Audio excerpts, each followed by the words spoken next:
Chers amis, nous avions vu la dernière fois que l'homme, parce qu'il a été créé à l'image et ressemblance de Dieu, était capable de Dieu, capable de recevoir la révélation que Dieu veut lui faire de lui-même. Comment ne pas en être émerveillé? Émerveillé du fait que nous avons vocation à entrer en communion avec Dieu, à le connaître, à l'aimer, et émerveillé de ce que Dieu, dans son immense bonté, a un désir encore plus grand que ce que pourrait être le nôtre, de nous révéler son vrai visage, son cœur, son éternel amour. Cela ne vous a sans doute pas échappé que dans la Bible, tant l'Ancien Testament que le Nouveau Testament, nous avons le thème de l'alliance nuptiale entre Dieu et l'homme. Dieu est comme l'époux qui cherche sa bien-aimée, qui veut la séduire, qui lui promet une multitude de biens, qui veut la rendre toute belle, et qui désire qu'elle lui soit fidèle comme lui s'engage à lui être fidèle.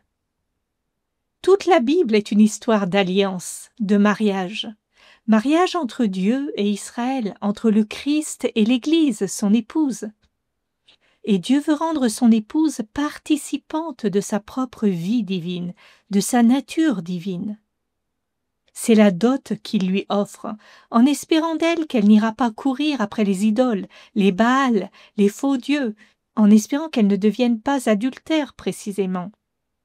Et quand malheureusement l'épouse lui est infidèle, qu'elle renie sa parole, ses préceptes, il ne se lasse pas, mais se révèle comme l'époux miséricordieux qui part à sa recherche, qui fait tout pour la ramener vers son cœur tendre, lent à la colère et plein d'amour. Lui ne se lasse jamais. Souvenez-vous de ces paroles si touchantes quand le Seigneur, évoquant Israël, son épouse infidèle, épanche son cœur, au chapitre 2 du livre d'Osée. Mon épouse infidèle qui brûlait de l'encens au Baal, qui se parait de son anneau et de son collier, et qui courait après ses amants, et moi, elle m'oubliait. C'est pourquoi je vais la séduire, je la conduirai au désert, et je parlerai à son cœur. Là je lui rendrai ses vignobles, et je ferai du Val d'Achor, lieu d'infidélité de l'épouse, une porte d'espérance.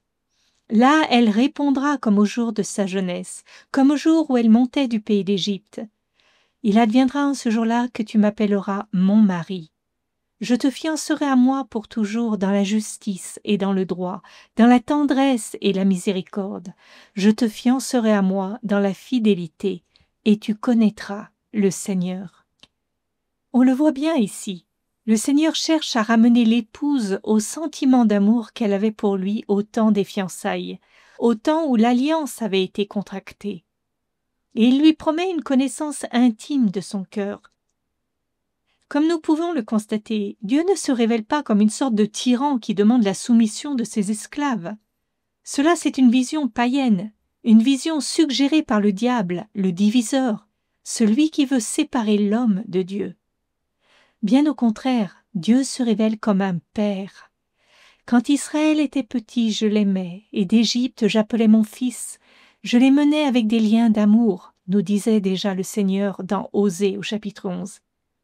Mais il se révèle aussi comme l'époux. Et cette double révélation de Dieu comme père et comme époux, nous la retrouvons dans l'Évangile. Jésus, en effet, comme nous l'avions vu la dernière fois, est le médiateur et la plénitude de la révélation. Ce qui était annoncé par tout l'Ancien Testament se donne maintenant à voir d'une manière tangible par et dans l'incarnation du Verbe de Dieu. Nul n'a jamais vu Dieu. Le Fils unique qui est dans le sein du Père, lui l'a fait connaître, nous dit saint Jean. Il ne nous l'a pas fait connaître par un discours académique, une leçon universitaire en 3 points.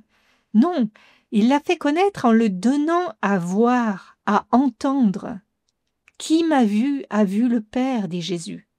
Jésus est donc l'image de la bonté paternelle envers tous ses enfants, les Juifs comme les païens, les grands, les riches comme les pauvres, les humbles.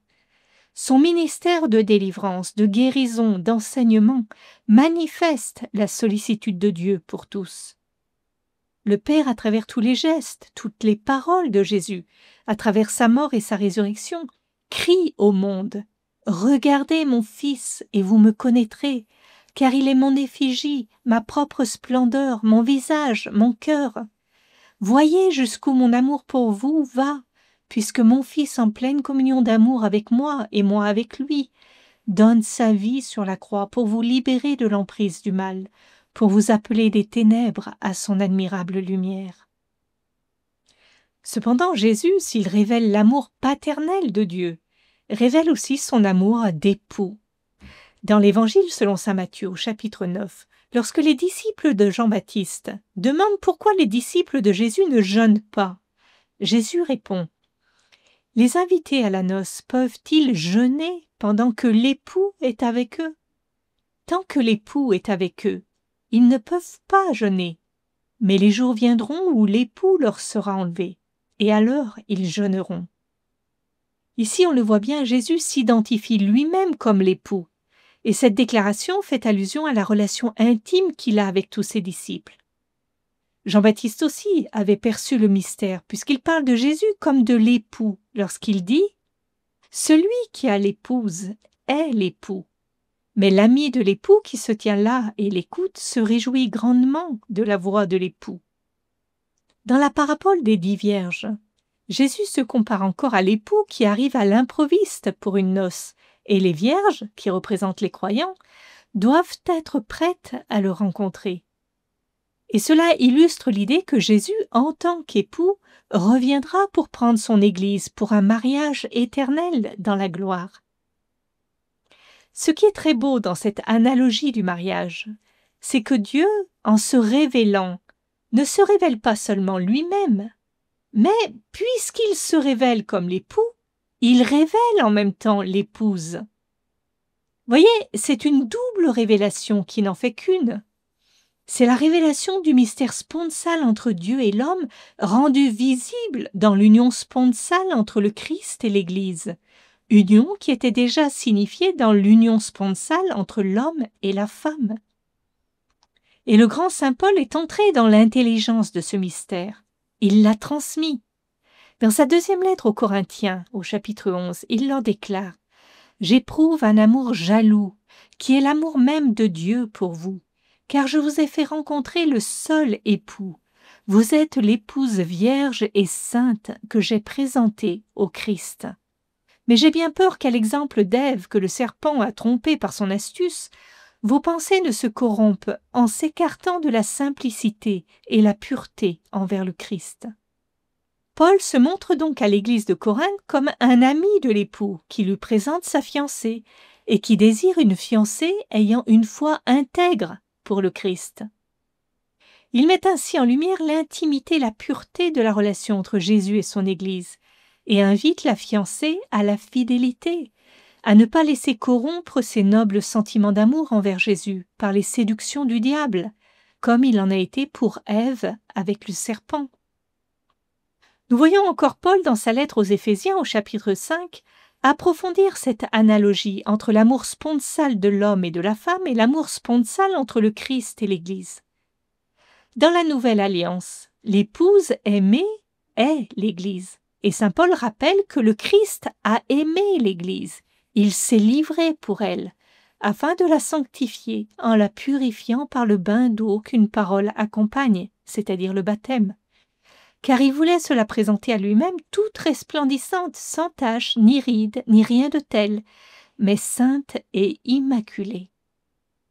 Méditant ensuite sur l'union de l'homme et de la femme, telle qu'elle est décrite au moment de la création du monde dans la Genèse, l'apôtre s'exclame « Ce mystère est grand, il s'applique au Christ et à l'Église. » Voyez, pour saint Paul, l'amour de l'homme et de la femme, vécu selon la vie baptismale, devient désormais sacrement, signe visible de l'amour du Christ et de l'Église, témoignage rendu au mystère de fidélité et d'unité entre le Christ et l'Église, dans l'attente de la plénitude de leurs noces éternelles. Dans l'Apocalypse, la métaphore de l'époux et de l'épouse est aussi très développée, notamment à la fin du livre, où l'Église est présentée comme l'épouse du Christ, là encore, prête à le rencontrer lors du grand mariage céleste. Au chapitre 19, nous lisons « Soyons dans la joie, rendons gloire à Dieu, car voici les noces de l'agneau, et son épouse s'est faite belle. Il lui a été donné de se vêtir de lin d'une blancheur éclatante. Le lin, ce sont les bonnes actions des saints. L'agneau, Jésus, se prépare donc pour le mariage avec son épouse, l'Église. Et cet événement est l'accomplissement de l'union entre Dieu et son peuple. Ensuite, au chapitre 21, saint Jean nous partage sa vision. « Je vis la cité sainte, la Jérusalem nouvelle qui descendait du ciel d'auprès de Dieu. Elle s'est faite belle comme une jeune épouse parée pour son époux. » Cette vision de la nouvelle Jérusalem symbolise l'Église, l'épouse du Christ, prête pour l'union éternelle à laquelle elle était destinée de toute éternité. Admirable mystère! Alors pourquoi je rappelle tout cela? D'abord pour que nous nous souvenions de ce grand mystère précisément qui a été révélé par Dieu lui-même. Dieu est un Père pour Israël. Il est un Père pour toute l'humanité. Mais Dieu est aussi l'époux qui désire une relation sponsale avec son peuple. Et cela, il l'a manifesté en son Fils Jésus, l'époux de l'Église. C'est une relation d'amour qu'il désire, une relation de co-responsabilité, une relation de communion, pas une relation d'esclave. Au chapitre 15 de saint Jean, nous entendons Jésus dire à ses apôtres « Je ne vous appelle plus serviteurs, car le serviteur ne sait pas ce que fait son maître. Mais je vous appelle amis, parce que tout ce que j'ai entendu de mon Père, je vous l'ai fait connaître. » Jésus leur a tout révélé, comme l'époux révèle tout à l'épouse. Et maintenant, il les envoie pour qu'ils transmettent ce qu'ils ont eux-mêmes reçu. Allez donc et de toutes les nations faites des disciples, les baptisant au nom du Père et du Fils et du Saint-Esprit, et leur apprenant à observer tout ce que je vous ai transmis. Comme l'ont compris les premiers pères de l'Église, et notamment saint Irénée, dans la lignée des apôtres, Jésus est le nouvel Adam, dont le côté transpercé a donné naissance à la nouvelle Ève, l'Église. Et donc Jésus, comme époux de l'Église, compte sur son épouse pour transmettre sa propre vie, pour transmettre la plénitude de la révélation divine qu'il est lui-même. Il a déposé dans le cœur de l'épouse, en ses mains, le trésor de sa parole et de sa vie, pour qu'elle le dispense à toutes les générations, et que des multitudes puissent ainsi être sauvées. Les apôtres ne sont donc pas les fonctionnaires d'une institution Église créée à leur initiative comme instance organisationnelle. Non, pas du tout. Les apôtres bergers du peuple de Dieu sont au service de la foi des croyants. Ils ont été mandatés par le Christ lui-même pour transmettre ce qu'ils ont eux-mêmes reçu, et ceci afin que l'épouse fidèle du Christ continue de le refléter, de le donner. Le cardinal Schönborn disait « L'Église est mariale avant d'être pétrinienne ». Qu'est-ce que cela veut dire? Cela veut dire que l'Église est cette épouse immaculée du Christ, vierge par l'intégrité de sa foi, et mère pour enfanter à Dieu une multitude d'enfants dans le baptême et les nourrir du pain de vie, pain de la parole et pain eucharistique. La Vierge Marie a enfanté la tête du corps mystique du Christ, et l'Église enfante les membres de ce même corps mystique. Et cela est la vocation vitale et primordiale de l'Église épouse. Le ministère confié à saint Pierre et aux apôtres ne fait que s'insérer dans cette vocation, y participer, en contribuant à la transmission vivante de la vie de l'époux. Bossuet disait « L'Église, c'est Jésus-Christ, mais Jésus-Christ répandu et communiqué. » D'ailleurs, pour illustrer cela, le grand cardinal et théologien Charles Journet aimait raconter l'histoire suivante qu'il tenait d'un ami prêtre, alors vicaire dans une grande paroisse de New York. Ce prêtre s'occupait des Afro-Américains. Il avait été appelé à la prison auprès de l'un d'entre eux, qui, 1 heure plus tard, devait être électrocuté, parce qu'il avait assassiné sa maîtresse. Il n'avait que 25 ans. Le prêtre le confessa. Après avoir reçu l'absolution, le jeune homme lui dit « Père, j'ai gâché toute ma vie. Je n'ai rien su apprendre, je ne sais rien. Il n'y a qu'une chose que je sais faire, cirez les souliers. Permettez-moi de cirer les vôtres. » Et sans attendre la réponse, il se jeta à genoux, cracha dans ses mains et se mit à frotter les souliers du prêtre. Le prêtre, bouleversé, resta immobile et silencieux. Il lui vint alors cette pensée: « Mais c'est Marie-Madeleine aux pieds de Jésus, c'est l'Évangile qui continue. » Et le cardinal Journet aimait dire que pour lui, c'était là la plus belle définition de l'Église. L'Église, c'est l'Évangile qui continue. Et précisément parce que Jésus l'a voulu ainsi, et pour cela il a envoyé l'Esprit Saint aux apôtres pour que ceux-ci entrent dans la plénitude de la vérité. L'Esprit Saint vous enseignera tout et vous rappellera tout ce que je vous ai dit. Il a ainsi donné aux apôtres et à leurs successeurs le surcharisme de la vérité, comme le notait déjà le grand docteur de l'Église saint Irénée de Lyon au IIe siècle.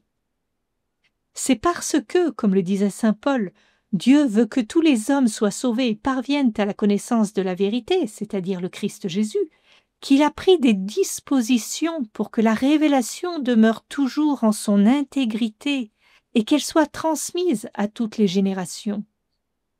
C'est bien dans ce but qu'il a fondé l'Église. L'Église n'est pas une création des successeurs des apôtres, comme on a pu l'entendre ici ou là. Non, c'est Jésus-Christ lui-même qui en a choisi 12, qui les a formés pendant 3 ans et auxquels il a donné l'Esprit Saint pour qu'ils entrent dans la compréhension profonde de son mystère, qu'ils prêchent le royaume, baptisent et actualisent dans l'Eucharistie le don de sa vie, sa mort et sa résurrection. À la Sainte Seine, Jésus dit bien à ses apôtres « Vous ferez cela en mémoire de moi ». Ils reçoivent là l'héritage de la vie éternelle qu'ils devront dispenser à tous les peuples.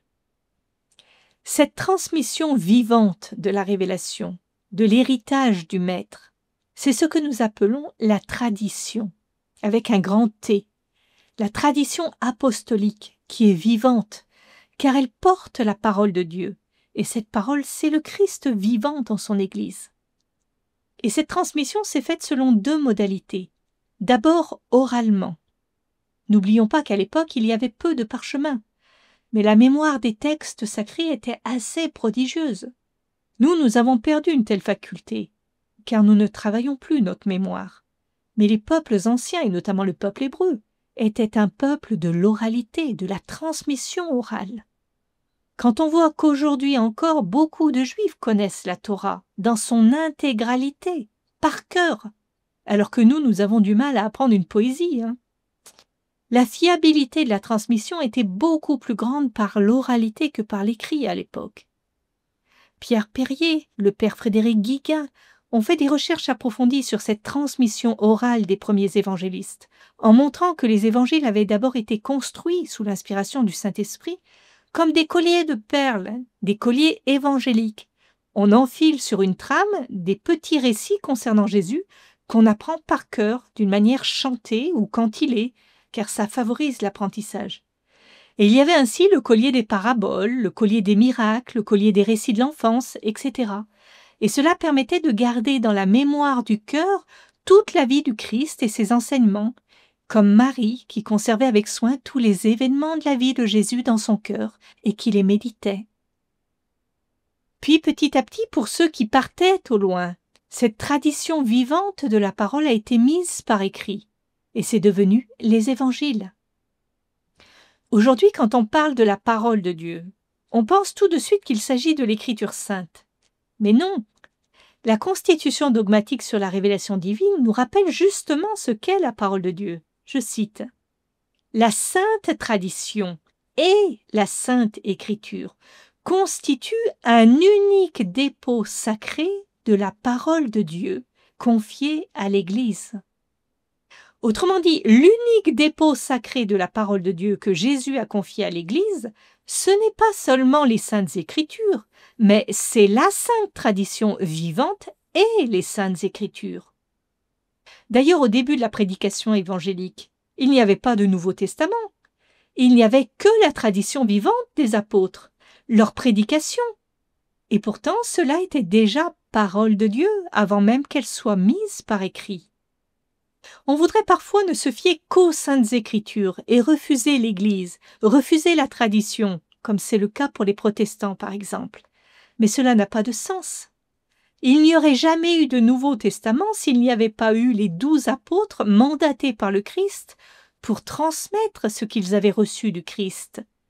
Il n'y aurait jamais eu de Nouveau Testament s'il n'y avait pas eu d'abord cette tradition apostolique, éclairée, guidée par le Saint-Esprit, pour mettre par écrit les évangiles. Et ensuite la succession apostolique pour élaborer le canon des Écritures, en fidélité avec ce qui avait été reçu du Christ.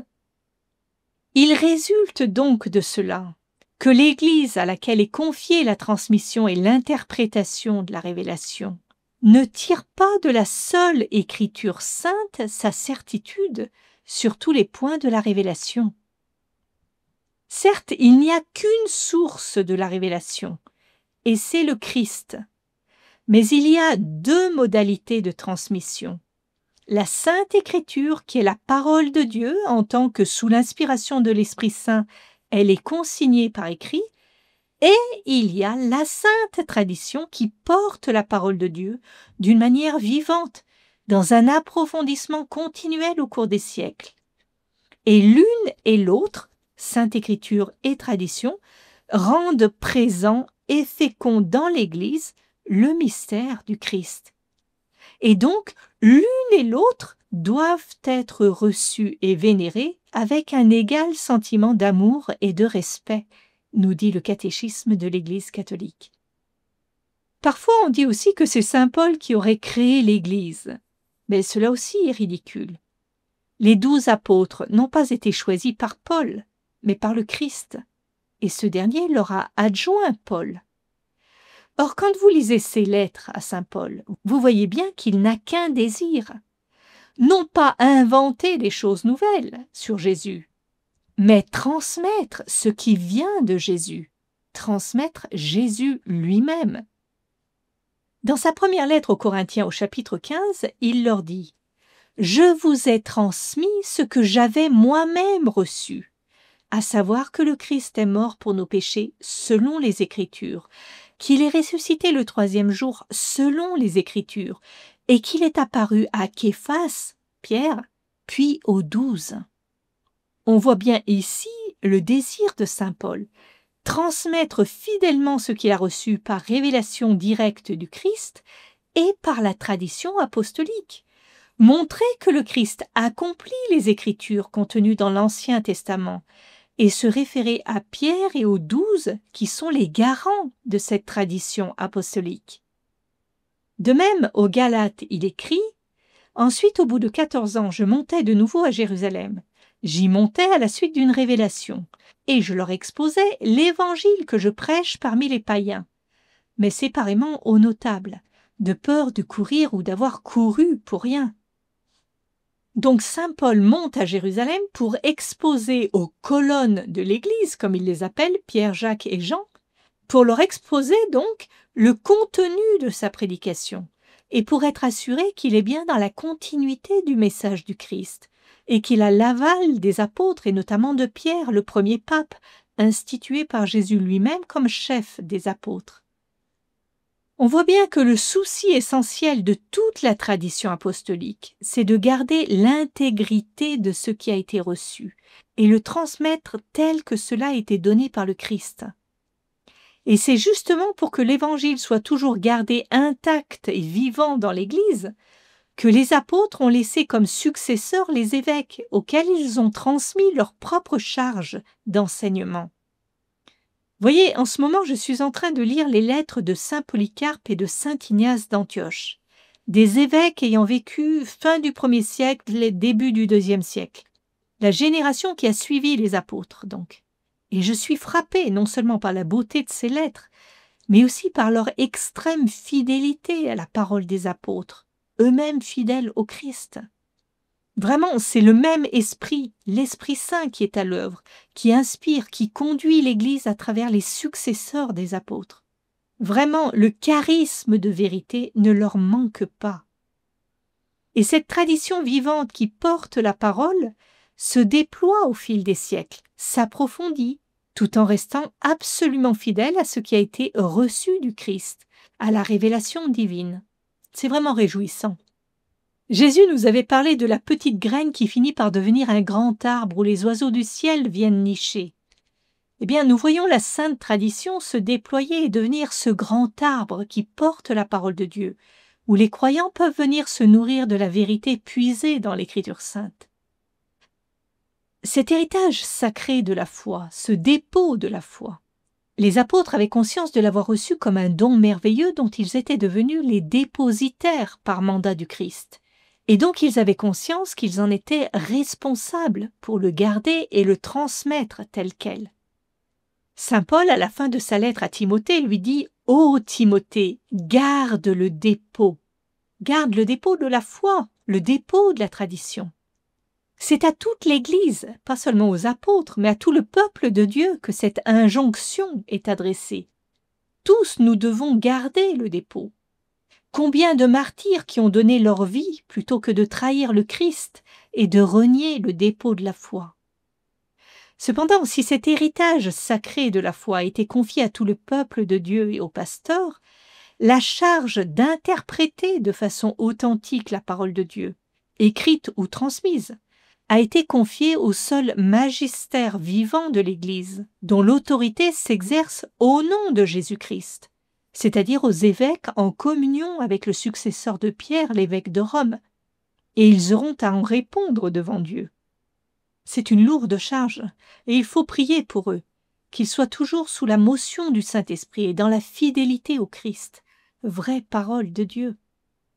Car retenez bien que le magistère n'est pas au-dessus de la parole de Dieu, mais il la sert.